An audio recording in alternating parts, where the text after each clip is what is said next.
Here are the daily greetings. おはようございます。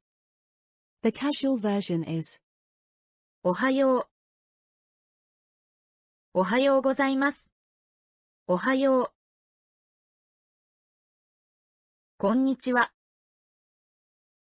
こんにちは。こんばんは。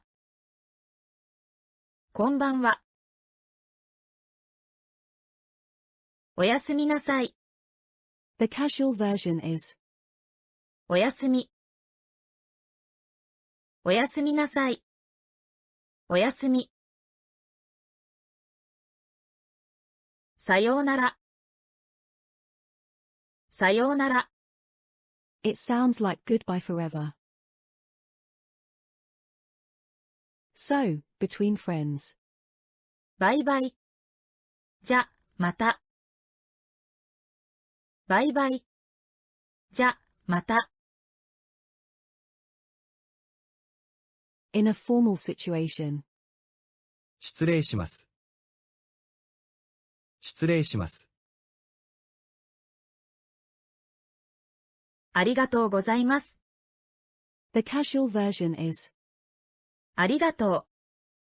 ありがとうございます。ありがとう。ごめんなさい。ごめん。These are the casual way to say sorry. ごめんなさい。ごめん。In a formal situation. すみません。すみません。This word also has the meaning of excuse me, to get attention. すみません。Lastly, something very Japanese. When we meet someone for the first time. はじめまして。よろしくお願いします。Which literally means it is the first time. Please take care of me. I know it sounds strange in English, but we always say these at the first meeting, so make sure you know it. はじめまして。よろしくお願いします。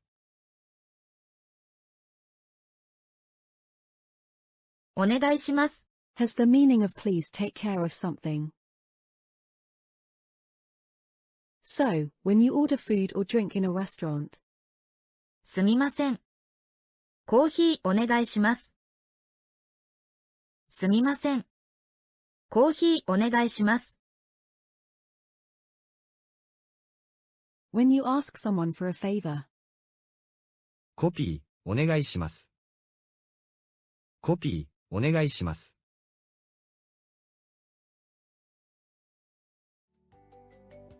Thank you for watching. I'll see you in the next video.